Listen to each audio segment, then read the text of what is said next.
can you say your name? My name is Tien Do, and I was born and raised in Saigon. And towards the end of the war in 1975, what were your family's circumstances? During the last few months prior to the fall of Saigon, my dad and my mom were thinking of leaving Vietnam because they both escaped from the north in 1954, so they know how bad it is in the north when the communists took over. And on the last day Saigon will collapse, my dad was injured. He was shot and in critical condition. So we brought him to St. Paul Hospital, and he was in the hospital for the next few months. It was the unfortunate, but also a fortunate, because after the fall of Saigon, most of the people who work for South Vietnamese governments are being thrown into re-education camp, and there was no exception for my dad. He worked for the national defense of the South Vietnamese government, and because of his critical condition, that he was hospitalized, and many times when the local government came to our house, tried to take him away, he was not home. He was at the hospital during that time. So, just to back up a little bit, you were living in Saigon at the time? Right. How old were you at the time? I was probably 11, and finished elementary school. And at that time, I still remember that was my first experience with the war, because we live not too far from Tan Son Nhat Airport.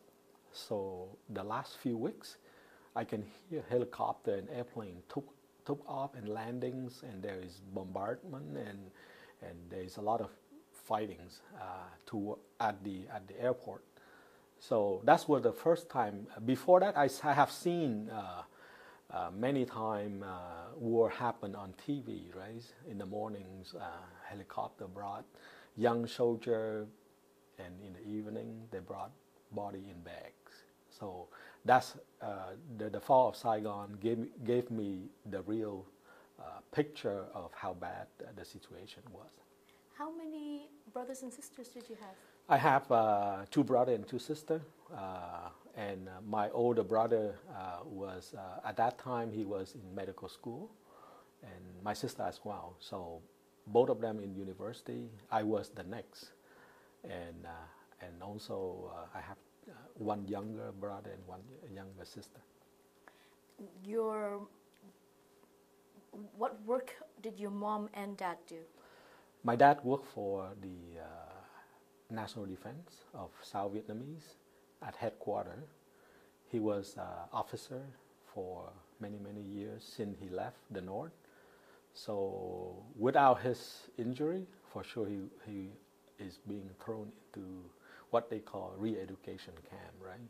And my mom is staying at home as a housewife. So how did your dad get injured? On the morning of Saigon collapse, April 30th, he went to church, and after he just stepped out of the church, the shell hit him.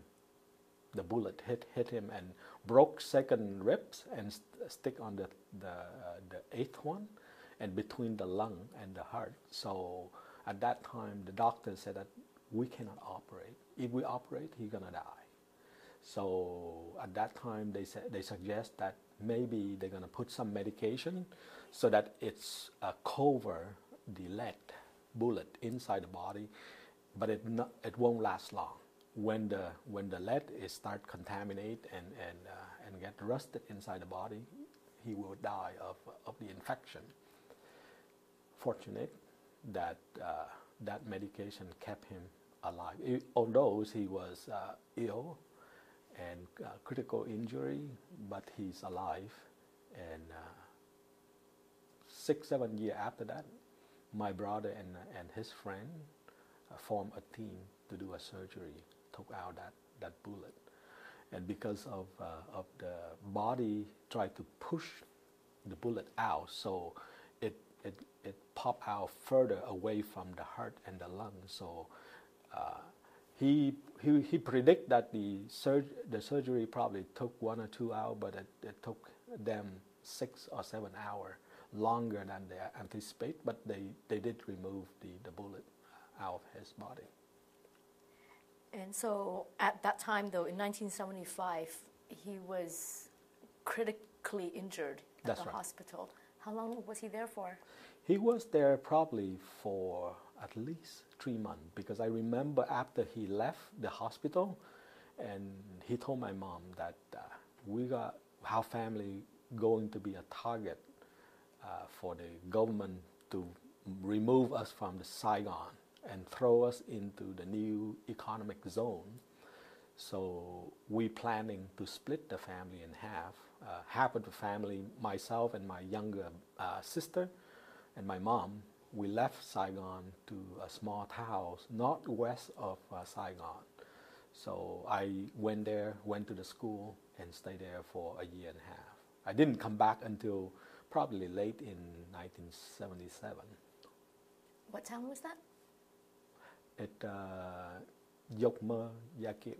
It's probably 90 or 100 kilometers northwest of Saigon, but we are not exactly at the town. We have to move further into the wood area, because we don't have money or to buy any property, so we buy a small hut, and so I left in a hut further from the town, and from there I stayed for around a year and a half. Why did your parents choose that location? It's an option. If our family is being kicked out of Saigon, at least we have some place to go, to avoid going to the new economic zone, because we knew that, as soon as we go there, we will die, because we are not farmer. We are born and raised in the city, so we don't know how to farm, and the first problem gonna hit is malaria, and a lot of people were killed because of malaria, right? So that's an option that both of my parents planning, and they said that, if that is the worst case, then we will go to that small town and stay there. It wasn't a hometown or anything like that? No. Because your hometowns were all in Saigon. Yeah. And your father stayed behind in the city with your older siblings? Yeah, the older sibling, because like I mentioned that they was in university, so they won't have any problems, and they can take care of my father, So me and the younger sibling follow my mom, and we live in the small town, and my mom go back and forth to carry food for us, because we don't make money, we don't have food, right? So every few weeks, my mom traveled back to Saigon and took some food and carry some necessity and bring it out to the little town to keep us alive. Who was earning money?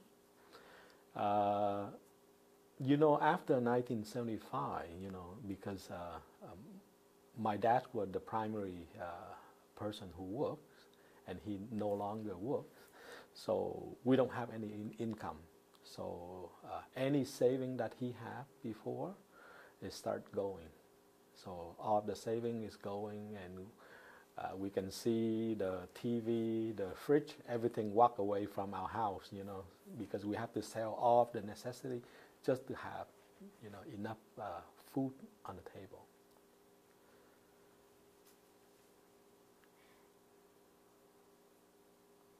And what was life like for you in Yokma in those years? It was hard, because I'm coming from a city, going to the small town and without knowing anybody, it's difficult. And also we have to cook in a primitive way, right? So we have to cook by wood. There was no stove, and the living condition is very basic.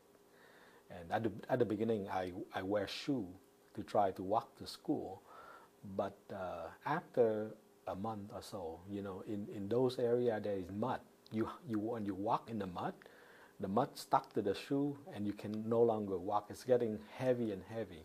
So eventually, like any other kid in that little village, I start walking on my bare foot, so it's easier. So eventually, I was able to adapt to the lifestyle. It's difficult, but as a young person, you learn how to cope with it. How old was your brother at the time? My younger brother probably 6, 7, yeah. So he went to school too? He went to school, yeah, and my sister as well, so younger sister. So my younger sister is 2 years younger than me, and the little one is like 7 years younger. So we both went to school, and we go to school every morning, and coming home at lunchtime, and try to stick around and trying to learn how to live a rural life. It's quite different. Did your mom have any kind of livelihood? No. At the beginning, she tried to bring food back and forth from Saigon, and eventually she learned how to carry stuff, not smuggling. Carry stuff to sell from the city and sell to the village. So she brought some medicine, and she brought some things. So trip like that, it make enough money to feed us. So that's how she started to learn how to cope and how to survive. And in the meantime, what was life like for your father in the city?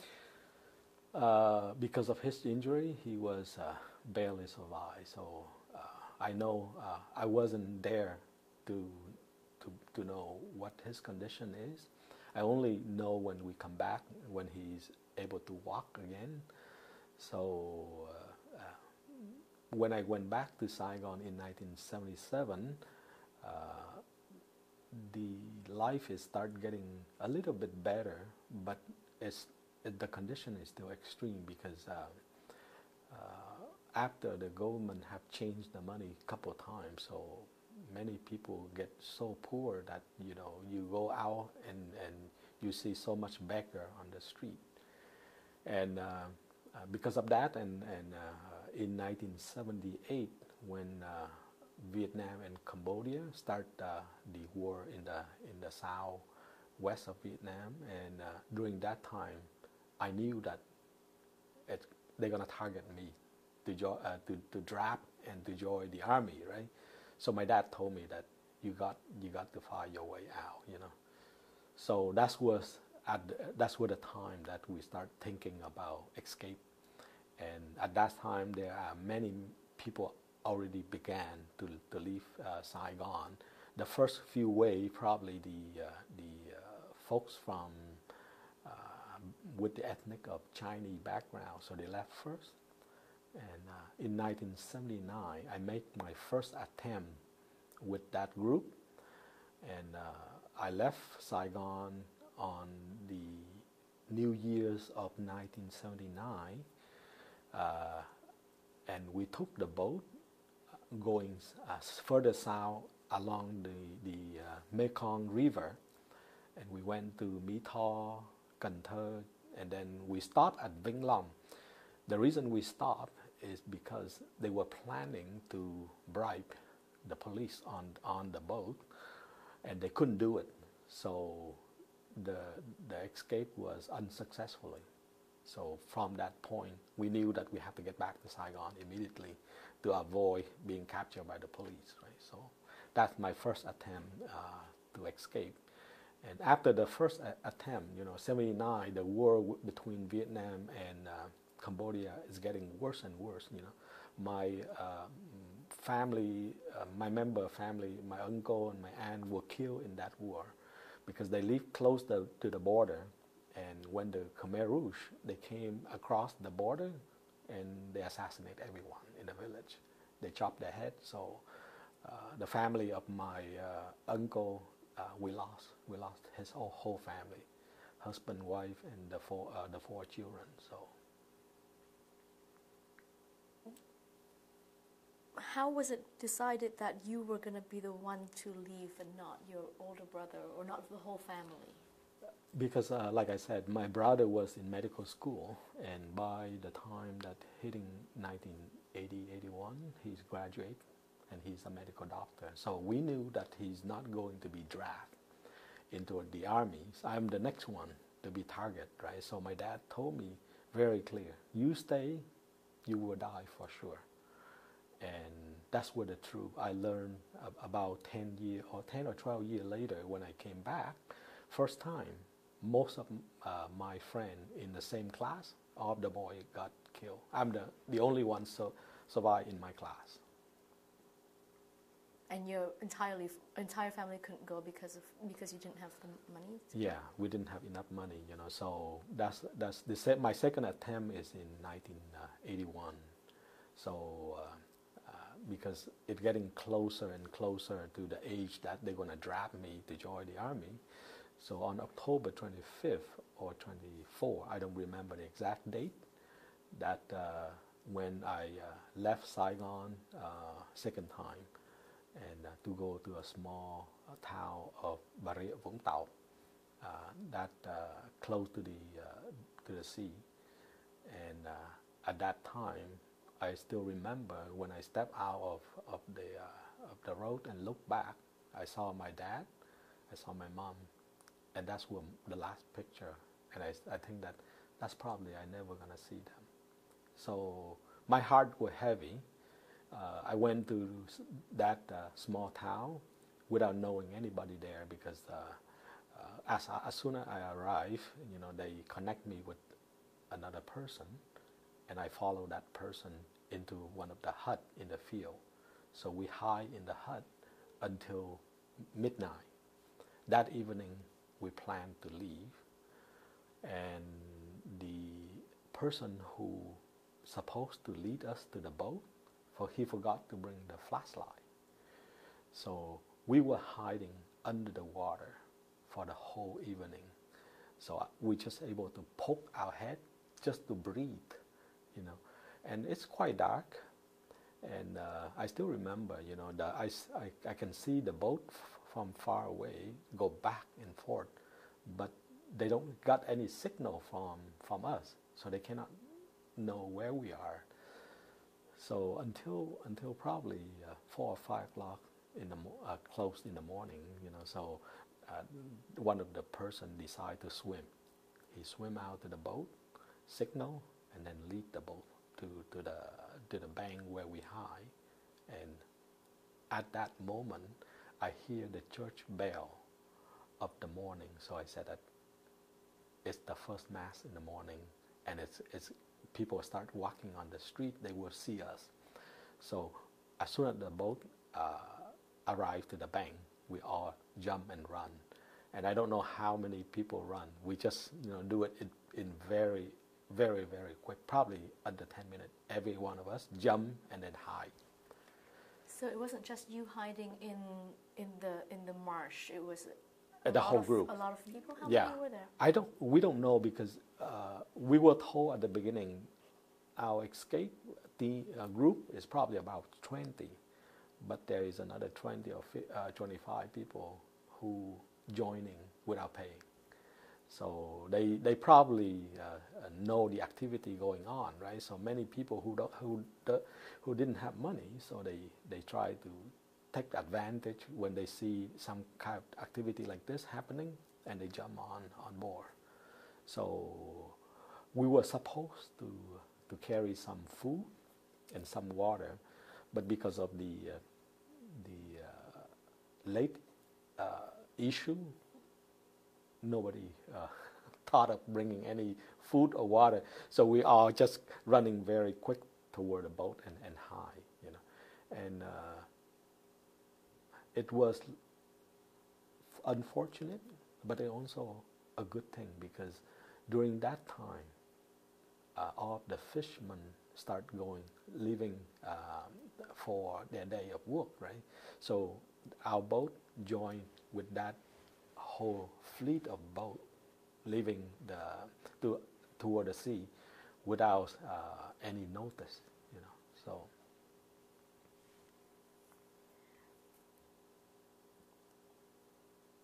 So just to recap, you were hiding in the marshland with like about 40, 50 other people, and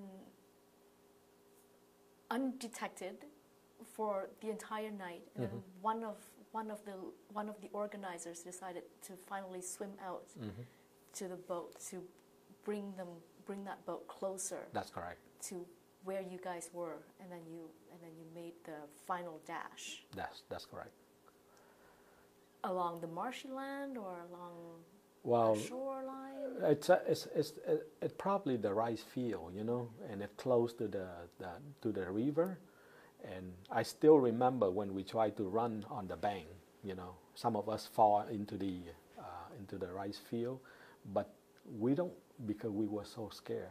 We don't feel we get hurt or anything, you know. So we just dash it as fast as possible, try to jump to the boat, and then they close the top of the boat immediately, and pretending that they are preparing for their day of work. Please continue. So from that moment, as soon as they closed the lid, so because I was young and I run quick, so I jump on the boat first. I end up at the bottom, so people are sitting on my shoulder and then on top of it. So we were packed like a sardine, you know. It's a small boat, probably a 9.5 meter length, and 52 people were packed underneath the boat, you know. Not only that, their fishing equipment and things. So we were not able to move. I can hear as the boat moved with the crowd of fishing boat moving out toward the sea. I can start feeling the seasick, but I'm okay. The first 2 days I wasn't seasick at all, but people who on top of me, they got seasick and they vomit. So I end up like in the mud of all of what they vomit on top of me, you know. So after 2 days out into the sea, and I heard the guy was saying that we're probably close to the international water, because they start seeing big boat going back and forth. So they opened the lids for us to come out and get some fresh air. So I did try to came up, because at this time I'm really sick because of all that stuff that were vomit on me, right? So I decide with other few guys jump to the sea, and we take a swim, and we clean up ourselves. And this is the first time that I see the sea, you know. So I swam, we get washed and clean, and then when I get back on the boat, I was looking, there's nothing. There is no sign of land, and the sea was calm. The other problem that we have is after 2 days out into the sea, the engine stop working, you know. So the guy said that, you know, I don't know whether we can fix it or not. So we were all worried, and that's the first worry, that the engine were not moving. The second worry that we have is because, like I mentioned earlier, we were rushing on the boat, so we didn't carry any food. We're supposed to carry some food and some water, so there is only very limited amount of water that they have on the boat. So at that time, the boat owners start to identify who paid and who did not pay to get on the boat. So we were counting, and then about less than half were paid. I was among the group that we paid to get on the boat. So they began with the new rule: who got paid will got some sip of water. Who did not pay, until they still have something left, they will share. So there are priorities set, and also food is they divide food in the same way. So every day we have probably just slightly a little bit of food and a little bit of water just to survive. But I think that when you were so scared, you don't feel hungry. You don't feel the need of having food or even the need to go washroom, because you were so scared, right? So all of that need just suddenly disappear, you know. And by the evening of the third day, they were able to fix the engine. And one of the person who's supposed to be pilot, and he brought with him the compass, right? And he said that the compass not working, so we don't know where we are, you know. So now that's another problem arrive. But they continue to move in one direction, and by the fourth day, everybody start getting tired because we don't have enough food, and one of the person who did not pay, he take the lead. He stand up. He said that I know how to drive the boat. So he took over from the person who drive the boat, and based on the experience, he looked at the star and the sun during the day. He go one direction only, and he kept moving with one direction instead of going around and around, and we don't know where we are. So at least we go one direction. I don't know how many days next, but I would say that when we got rescue, I think that it was on the day of November 1st. So probably the 7th or the 8th day when we left. Had you been going around and around in circles? We don't know. We don't know. You know. But the person who took over the control of the boat, he drive the boat with his own experience. You know, he based on the star at night, so he just keep going one direction. And I think that on the last day, we start feeling the storm is coming up, because I can feel that, you know, our boat is being thrown up and down, very, very high. And that evening, as the storm getting worse and worse, I pick out and I see the wave of the storm is like a 6 or 7 story high. So every time it hit the boat, we feel the boat cracking. So at that point, everybody start praying. We know that probably we will die, because the boat won't sustain with this massive of wave that hitting the boat, you know. And the person who driving the boat is consistent. He keep driving, and then at one point he said that, you know, he saw some light.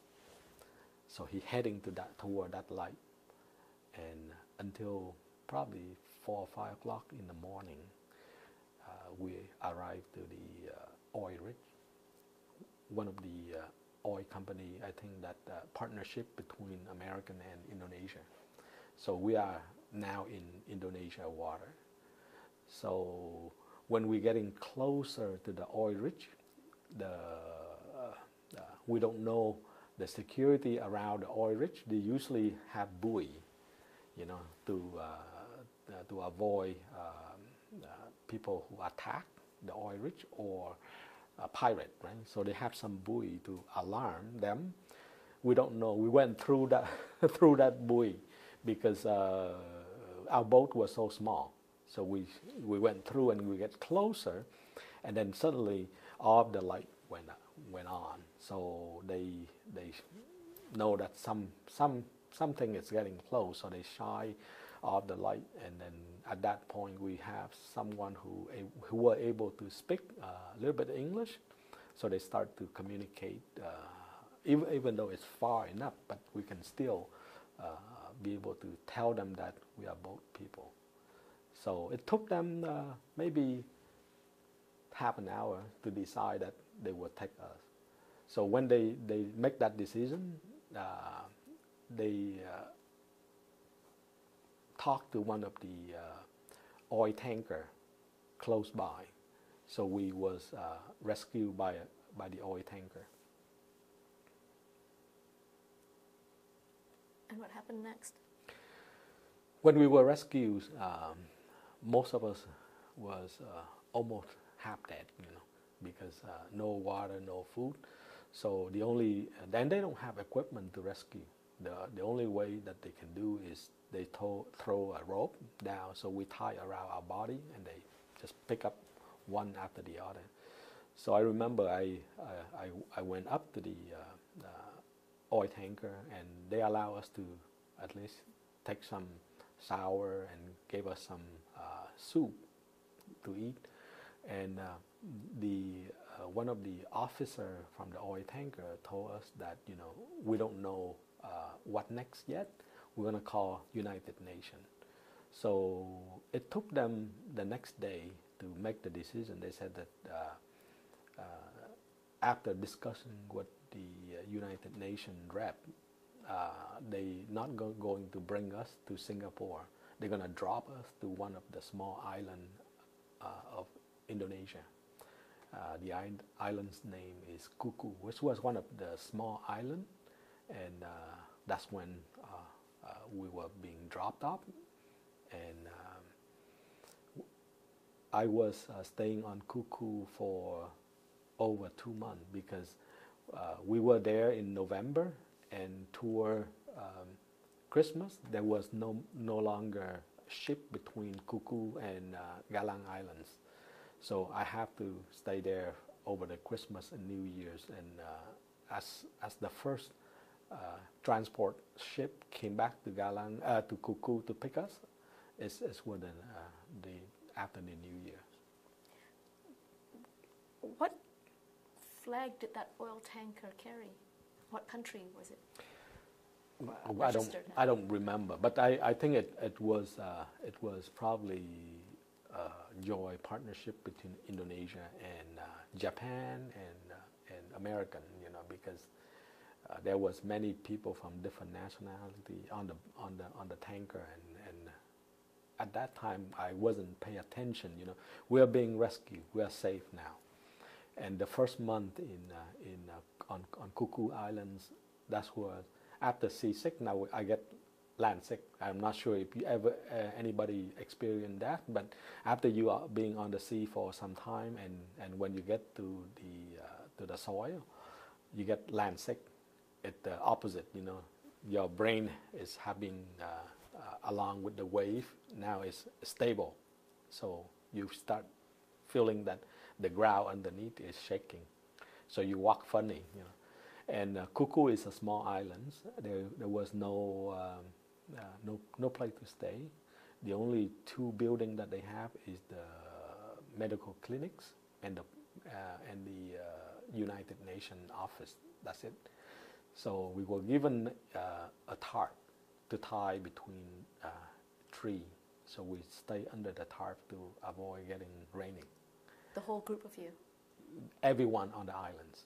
There was probably a couple hundred people arrived before us as well. On the night that I arrived to Coeurs, I was brought into the clinics, and because we were so tired, I was slept right away, you know, and I didn't know the next day I was slept among the dead body. There was hundreds of bodies being collected on Coeurs Islands, because many boat people arrived to Coeurs, and their boat getting hit by the rock, and the rock is quite sharp, you know. And as soon as the boat is broken, if you are underwater, you get killed by the sharp rock. You know, the wave push you, and you maybe cut leg and arm and things like that, and then you will die because of that injury, and you cannot swim anyway. You know, so I was slept among the dead body. I didn't know until next day, and because you know they cover with blanket. You know, I thought that somebody sleep there, so I just lie and sleep. You know, next day I realized that I sleep among the dead. So I was staying in Coeurs, like I said, for about 2 months. Unfortunately, many people die on Coeurs as well because of malaria and because of some type of illness like beriberi or dropsy. Their skin is flop up, and they get some kind of disease from the islands, right? So until today, there is a cemetery in Coeurs that collects many Vietnamese boat people who die on that islands. So my next destination after Cuckoo is Galang. So they didn't have medication to treat those diseases on that island? It's very basic. They have the clinics, but the clinics have only nurse and things like that, and very basic medication. So complication, it's not a hospital, So anything complication, they don't have medication.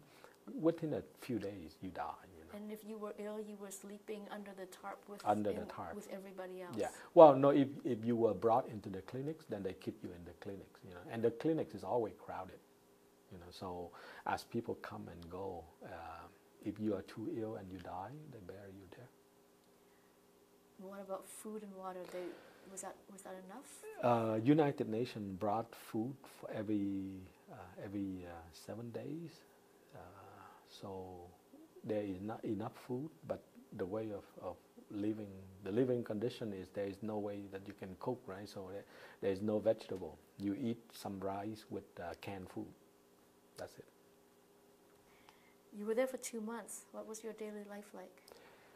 It was rough, but at least we are safe now. We're on the islands. So we were anxious to look forward to see what next, because we don't know where. Some people said that they're going to move us to Indonesia. Some people was moved to Singapore. So finally, we was picked up after Christmas, New Year's holidays, and I was moved to Galang's islands. It's were much bigger islands, and in Galang, it's already at that point is probably 25,000 boat people already there. And Galang is divided into several zones. Some zone is being dedicated for Cambodia people, some zone is for Vietnamese, and some zone, if you are being accepted by United States, they move you to a different camp further into land.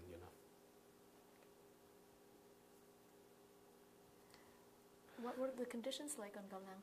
Galang is much better, because in Galang there is shopping, there is church, there is pagodas, there is basic necessity you can buy if you have money. So you can survive in Galang okay with whatever provided by United Nations. Every 7 days they gave you some type of bag in there. You got everything you need, But the only thing that you don't have a lot is vegetable, and you have to exchange from canned food to get some vegetable. And because of that, some people die because of malaria, different medical condition.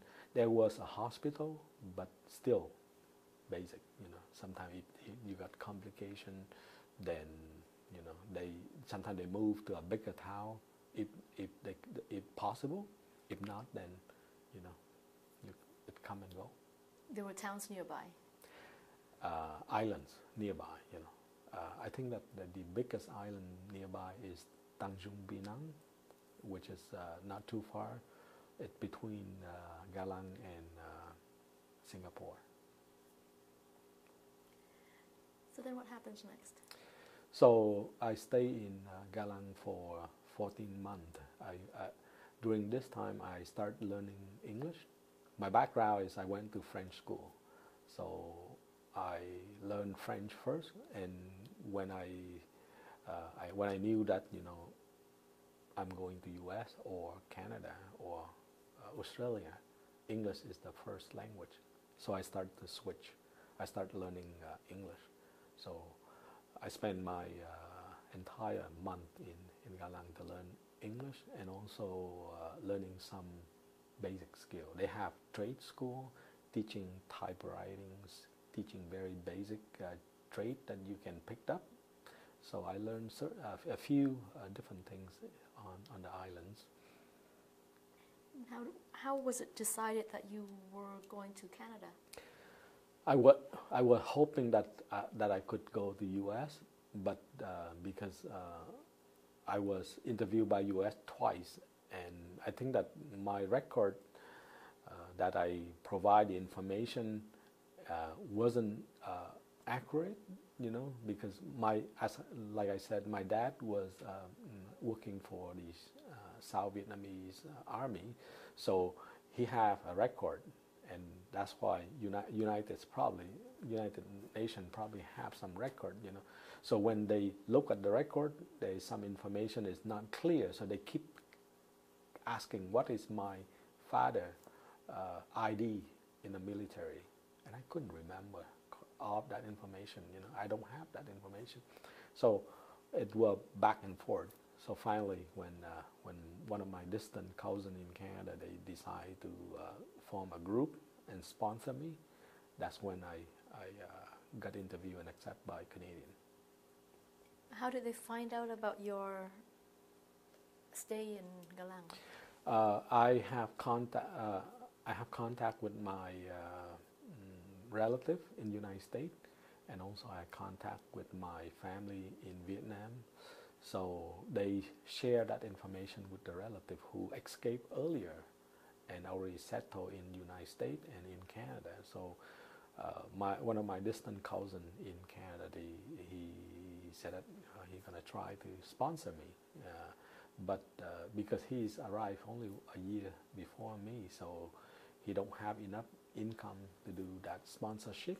So they form a group, some sponsorship with 4 other Canadian family, because you need five people to form a group to do the sponsorship. Yeah. Do you know anything about that effort on his part? Like, how difficult was it for him to form a sponsorship group? I think that wasn't that much difficult, and because when he arrived, he worked very hard too.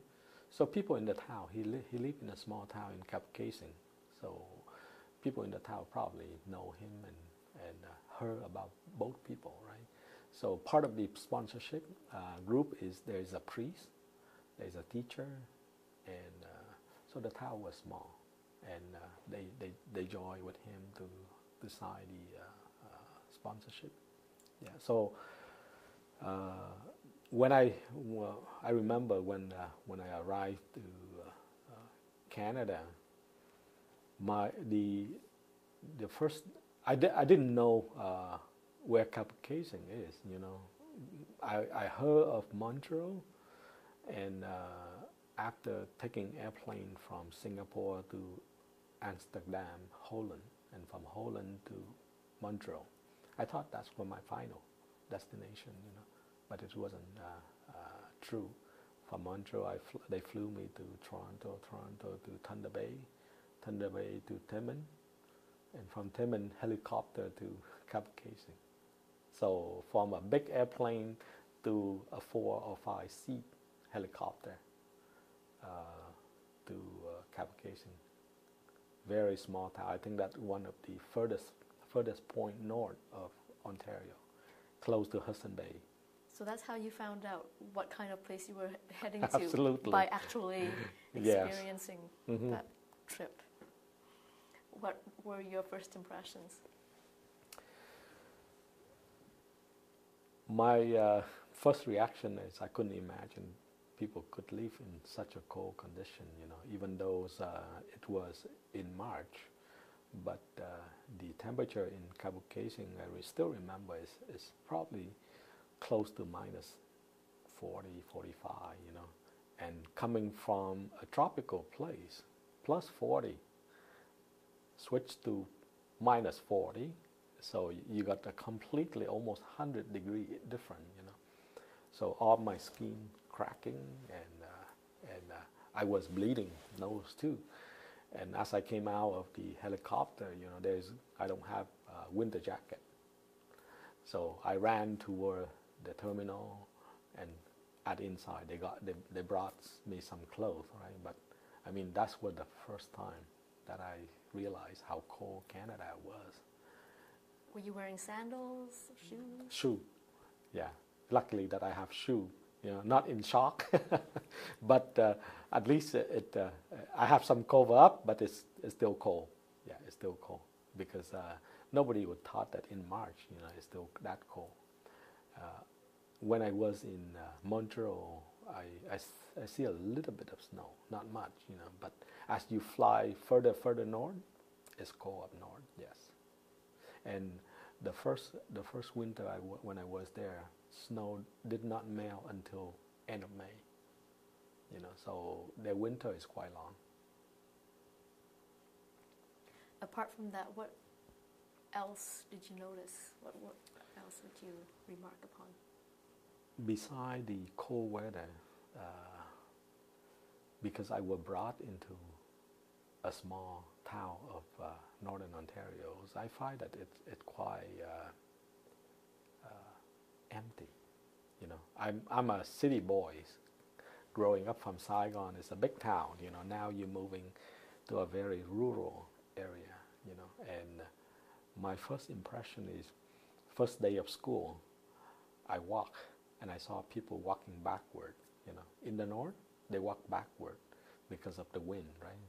So they turn their head back, looking for direction, and they start walking backward, because it's pretty cold to walk to outside, So that's the other thing that I learned from northern Ontario is because of the cold weather, you walk backward, and you do eye fishing. After a few weeks, my sponsor team, the group, they brought me to one of the eye fishing activity that they have. It was amazing. You went to the lake, drill a hole, and fish through that hole. It's quite something different, because you wouldn't expect to have fish underneath the eyes, right? So there's many things that I learned from the first few days, few weeks, few months in Canada. What were your first impressions of your sponsors? My sponsor is pretty good. They help me, give me the basic necessity. After first few months, one of the teacher decided to adopt me. So they said that stay with us for the summer. So I moved out from my distant cousin and stay with the English teacher, and I stayed with him for the whole summer. It give me the opportunity to learn the language and also learn the culture. How to live with Canadian lifestyle.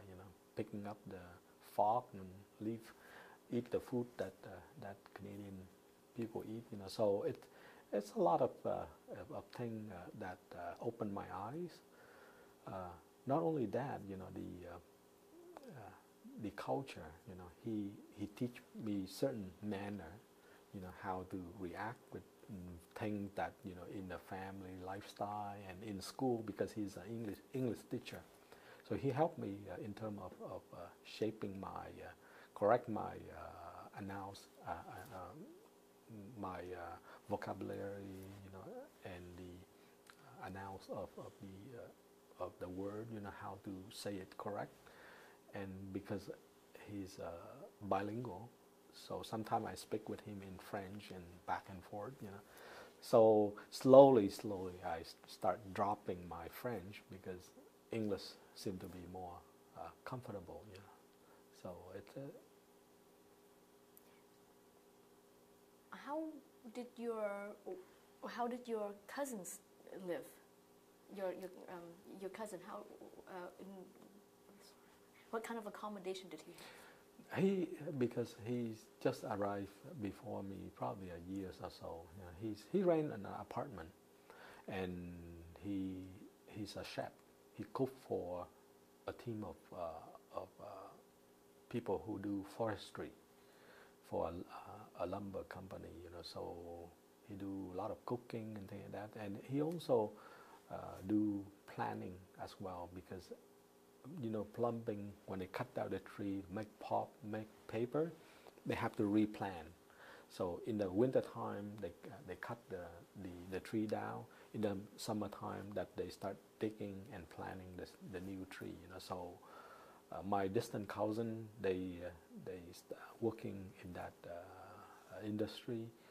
So he do both. He do planning, and he do planting and also he do cooking as well. And you were enrolled in school? Yeah. What grade? I think because I was in grade 12 when I left Vietnam, but I knew that I will be struggle if I jump back to grade 12. So I start right from grade 9, go back to grade 9, and within the first 2 years, I finished from grade 9 to grade 12. You know, I took all 36 courses. Every summer I took all the courses. So I want to have the high school diploma from Canada. So I went back to finish in a very short period of time. I finished all the basic, and after finish grade 12, I continue grade 13 because in order to go to university in Ontario at that time, you have to have grade 13. You know. And your sponsorship group provided for you for the first year? Only first year, yeah. So the second year, you were still in school. Did you have to work at the same time? After the first years, my cousin decided to move down to Toronto, and I followed him.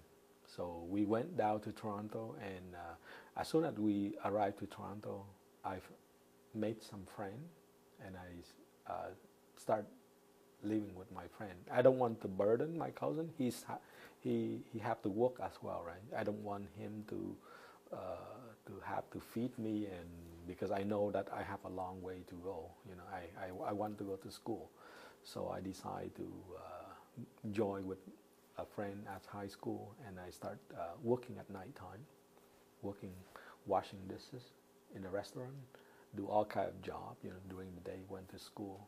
So the first 2 years after that that's how I try to make the living and survive and go to school at the same time. That's quite incredible. That's a hard life. It is, you know, because I remember one incident happened when I was working at the restaurants, and I was quite hungry. You know, you went through school all days, and then 6 o'clock you go to the restaurant and you start cleaning up. You know, you start working, washing dishes. You know, by 8 o'clock you're getting tired, and you would expect, you know, you get something to eat, right? So the owner, who are not quite nice, you know, he gave me some food that customer already ate. So I told him that you don't have to feed me. You know, if you want to give me food, give me new food. You know, I'm not begging for food. So that's when I express my principle. You know, even though we are poor, we still have certain dignity. You know, and we don't want to be treated like that. And after finish my grade 13, I was accepted by 3 different universities. U of T for chemical engineering, McMaster for electrical, and Ottawa U for electrical engineer as well. So I decided to leave Toronto, heading to Ottawa for electrical engineers. And the reason I decided to move to Ottawa is because Ottawa is a bilingual city, and I don't want to lose my French. So my first year in university, I took half of the courses in French, and I find it quite challenged. You're already having a lot of headache with technology, right? And most of the technical terms are in English book. So second year I switched back, everything in English, you know. So 4 years at the Ottawa U, it's a long journey. Like I have first year scholarship, and the year after that, you know, I struggle, and then I have to go and work at the same time to pay for school and also try to finish my my engineering program. And I think that on the third year I began to do co-op. So I did some co-op at some high-tech company in Ottawa, West End. I worked for Die4. I worked for Telesat Canada as a work term. And when I finished my bachelor degree, I start doing 2 jobs. You know, daytime I working for Statistic Canada, nighttime I working for Revenue Canada. Two different shifts, and I continue to do that for the next at least 2 years after my graduation. So you got a scholarship for your first year in university based on your marks. High school math. But those were you got those high marks even though you were supporting yourself through high school and going home and working all night long. Yeah, at the beginning I was hoping to go to medical school like both of my brother and sister, but I realized that in order to follow medical is a long journey. It may be 10 years. I wouldn't be able to sponsor my family, my mom, my dad. So I cut off that dream. I said that, I have to find some career that could be done within 4 years. So that's why I choose to go engineering program. Yeah. And in your second and your third year, or your second year, did you have student loan to live on? Yeah, student loan and working in the summer. I save enough monies for the winter time, and with the loan and the summer work, it barely enough. But I have lived in a poor condition for many years, so I learned how to cope with the limited financial that I have. What kind of work did you do in the summertime? I do all kind of jobs, at the restaurant, and when I have some knowledge, I do in the high-tech area, do assembly, technician, so all of that job until I finished the third and fourth years. Then I started doing further into my area of expertise. Yeah. And you worked the two jobs towards the end of your degree. Yeah. In order to save up, in order to pay off your university. Yeah. Your student I think that after I graduate, a year and a half or less than 2 years, I was able to pay off all my loan. So after 2 years of graduation, I have no loan left. So it was my objective is to have some financial freedom, so I can sponsor my family. So I have to work. I have to think and put some kind of objective ahead. How many hours of work was that? Those two Don't jobs? remember. I remember. In the summertime, I start working from 7 till 4, and then the second shift is from 6 to midnight. And from 6 to midnight, I think that at that time it was the GSD program was first introduced, right? So it was like a clerical work, so you do type data entry and things like that. It's not consume a lot of energy. You sit and it just matters how fast you type, that's all.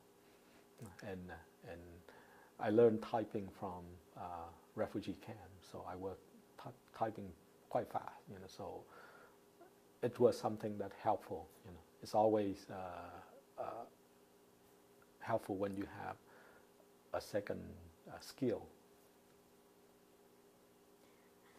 If we can go back for a bit to Kapuskasing, do you have any stories about your interactions with your sponsors that could help us understand what kind of role they played in your integration?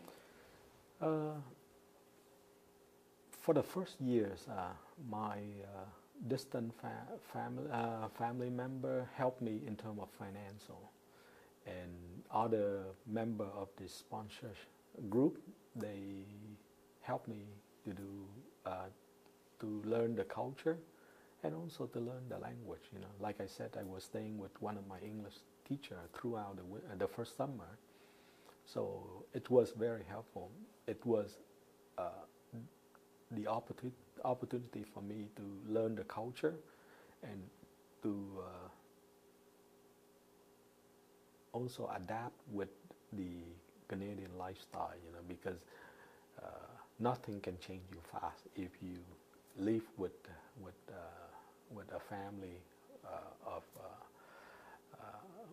of the culture that from here. You know, if you live with the same culture, like if I live with my cousin, probably I will learn English slower.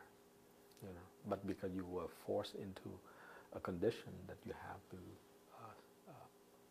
talk English all day long, so that's how you can cope with the new environment. And you said that he also taught you how to behave, how to react in certain situations. That's right. Do you have an example? Well, you know, for example, dinner etiquette. You know, we eat chopstick, right? So they use spoon and fork.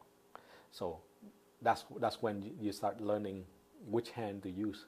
You know, the knife, which hand you use the fork. You know, and also, you know, learn certain things that when dinner is prepared, you have to help the family to set up the table and things like that. So you joining with them. They treat me like their children. So I was able to learn the culture, and also I play with his kid. You know, he have maybe two girls. Yeah, he have two girls younger than me, maybe 2 or 3 years younger. So in the summertime we play outside, and they taught me a lot of Canadian game that I never know before. You know, so it's fun, and it kept me away from thinking of my family. You know, because up north it's nothing to see. You know, when you step outside, it's like empty. You know, it's a vast land. Are you still in touch with that family? He died, and also the priest who sponsored me, he also died. You know, then from that point, now I lost contact of them. But I was at some point I was hoping that if I have a chance, I like to go back up north. You know, it's quite far from here. You know, but someday when I have an opportunity, I like to go back and visit, and maybe, you know, to pay respect for them, you know, that who gave me the opportunity and who teach me my new skill, and also introduce me to the Canadian culture. Did you ever have a chance to talk to them about what motivated them to be involved in your sponsorship?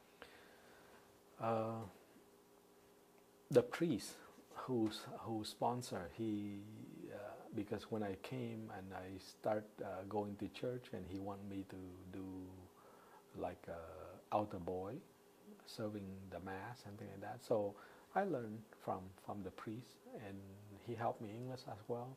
And the Canadian family, he taught me quite a few different things. You know, so all of those things, it kept me feel like I'm part of the family, you know.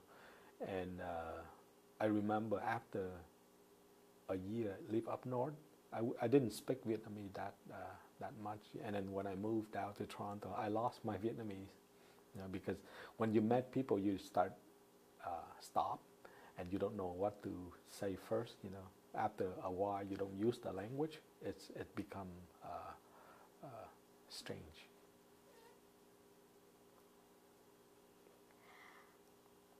If you think back about your integration experience, what were the obstacles? What were the struggles? I think that one of the hardest thing is because the first few months and years, you know, I missed my own family, so I kept thinking that why I'm here, you know, and all of the memory went back. And not only that, you know, when you live alone in a new, entirely different culture, you know, you start to wonder who you are and what is your own identity, you know, and sometimes you went to school, you look different from other people, and I don't know how they would accept me, you know. And I'm sure that with other ethnic is probably similar, you know, because we was minority, and sometimes the way we talk, the way we express is quite different, and they could misunderstood what we meant. So that was the kind of struggle that at the beginning, you know. But as you leave, and then you try to open your heart, you know, and learning from new culture, you know, and I start realize that, you know, it's quite interesting, you know, because the Vietnamese culture is very close. It's not open, you know, and Canada and U.S. are open culture, you know, so you can talk back to elder, you can talk back, express your opinion without being quarrel, you know, or being upset. Back home, you cannot do that, you know. So that is something that I find that at the beginning, because as a young adolescent, right, you start struggle to find your own identity, and to learn the language and to learn the culture, and there's so many things to learn, you know. So all of that packed, so I don't have free time to worry. You know, I think that now flashback, when I look back, time went pretty fast, you know, because I would dive into school, dive into study, you know, and I continue to keep moving without thinking that, you know, what next, you know, because you cannot plan far ahead. You can only see that, okay, your first objective is to finish high school and then to finish university, and think it keep you moving, you know, and I think that that also motivate me to continue after I graduate from Ottawa U's. I continue to do further study and got my master. So because of the lifestyle and the difficult condition that we went through, it give us more willpower to move forward. You know, I'm not letting the circumstance control my life, but instead, you know, I try to control my own destiny. Did you manage to sponsor over your family? Yeah. After 10 years, when I finished my education, then I began to file a paper to sponsor my family. My parent and the younger sibling was able to come to Canada, not a problem. But my brother and my sister, my older brother and sister, were denied because they were a medical doctor, and at that time they don't accept higher education. If they saying that they have no education, then they would probably be able to come. So my older brother and sister did not arrive until 2005. So 10 years after my parents came. So the rest of the family joined. So we have our first reunion in 2005. They were denied by the Vietnamese? No, denied by Canadian. Canada didn't, at that time, was not accept medical doctor, you know. And in 2004, when I encouraged my older brother and sister, I said that, you know, now Canada need more medical doctors, so they apply through a skilled worker program, and they qualify, because my brother, who could speak several languages, and he have a medical degree, and he is a specialist as well.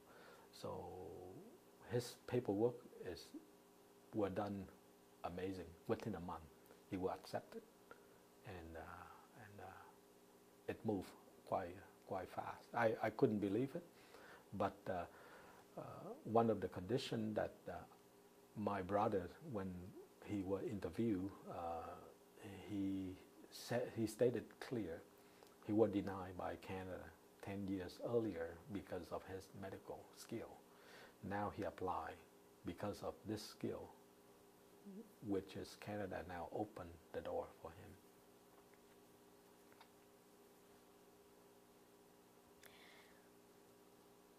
How long did it take you to start feeling like you're at home now, that Canada is your home? I think it's probably 10 years.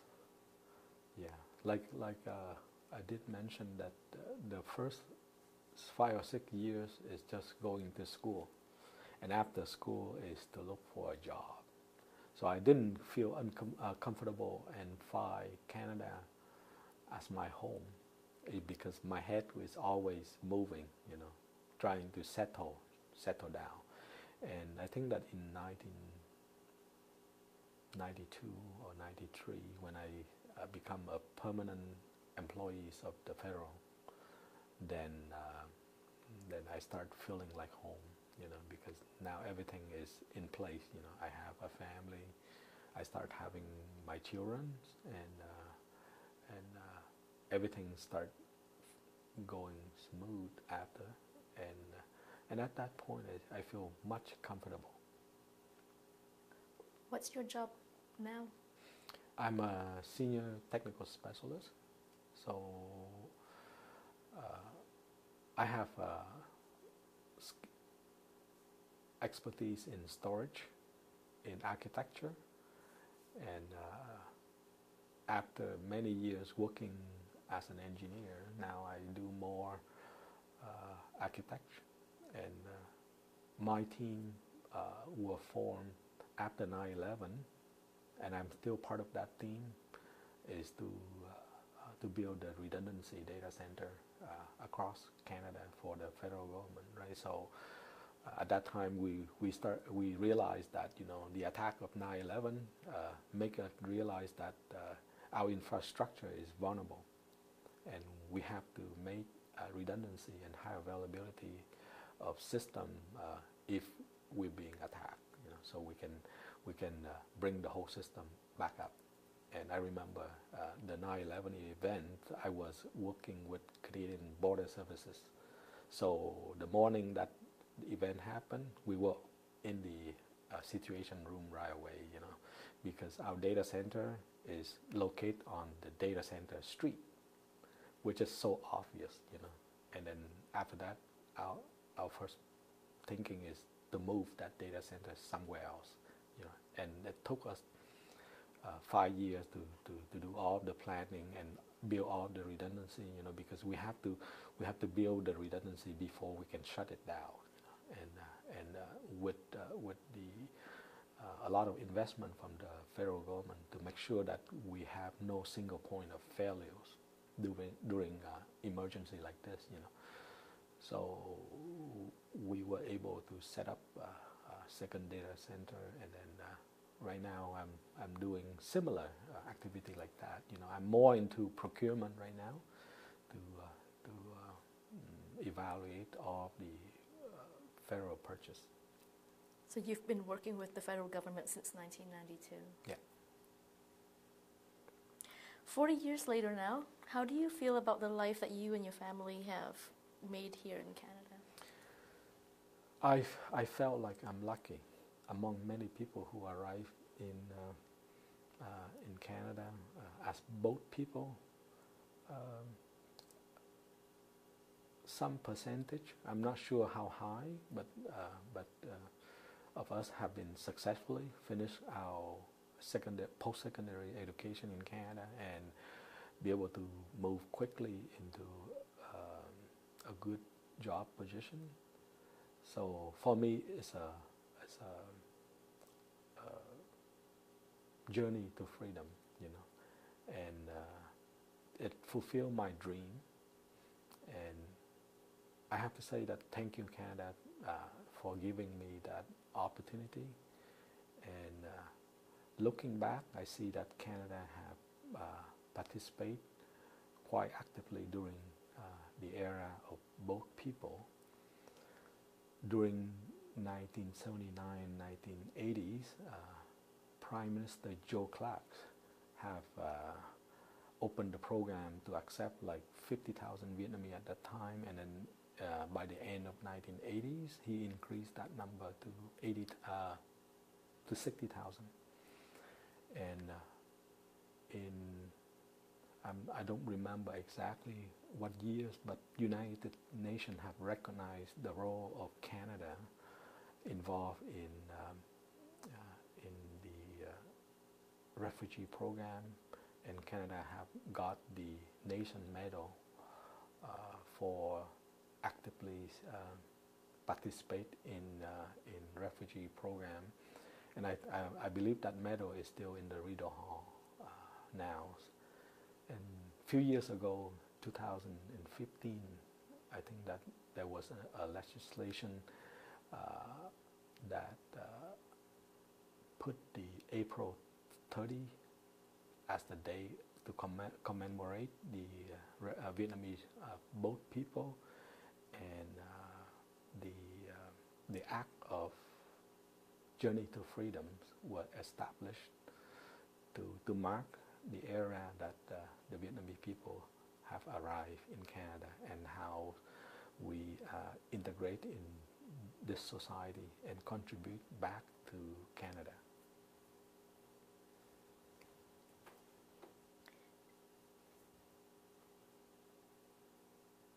So to sum up, what are your general thoughts about Canada's humanitarian reaction to the refugee crisis? I think that for us, we was fortunate because of Canada's quick action to join with other nations to sponsor the Vietnamese during the 80s.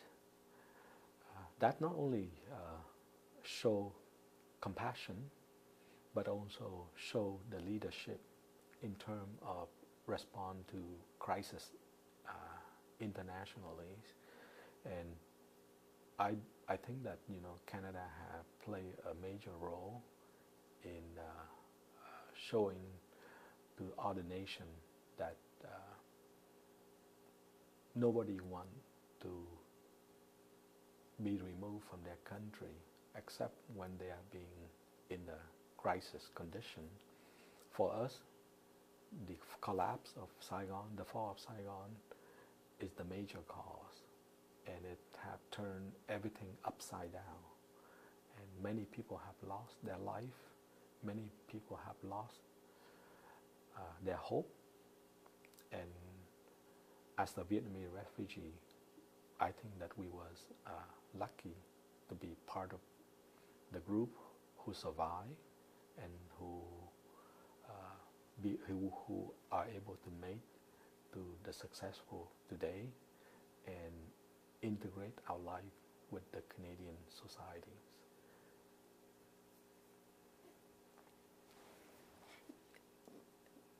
You're now a deacon. Yes. What propelled you in that direction? After many years working for the federal government, right, and I was thinking toward my retirement, I have to do something, contribute back to this beautiful country, by participating in charity program. That's what my planning a long time. I want to do some charity, and I was looking different direction, and one day I thought of it, why not as a deacon? So I went to Archdiocese to talk to one of the deacon leaders, and he got me interview the next day and accept. So I spent 5 years learning and serving the OCDC, Ottawa Detention Center, and the nursing home, the hospital. So we was given the opportunity to serve back to the community in variety of different environment, and by involved with the different crisis that we have in our society here. We have the elderly aging community, and this is something that I want to contribute back to Canada, and it's a way to say thank you, Canada.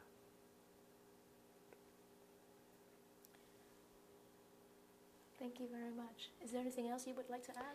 Thank you for giving me the opportunity to share my experience and my journey to freedom, and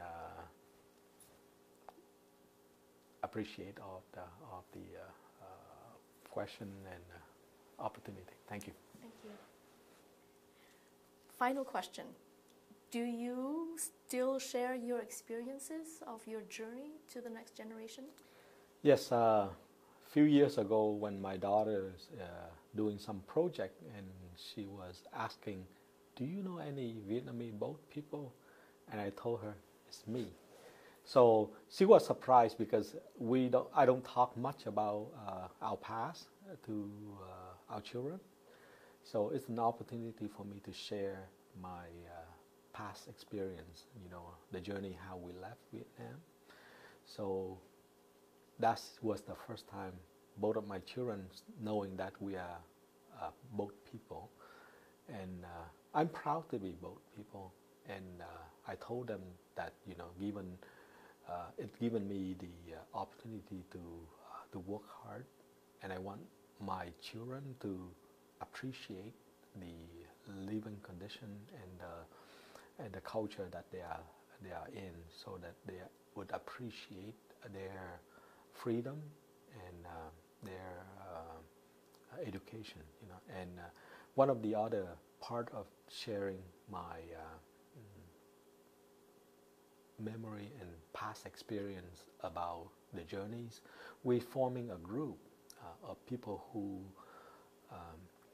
live in Galang refugee camp. And right now I have a group.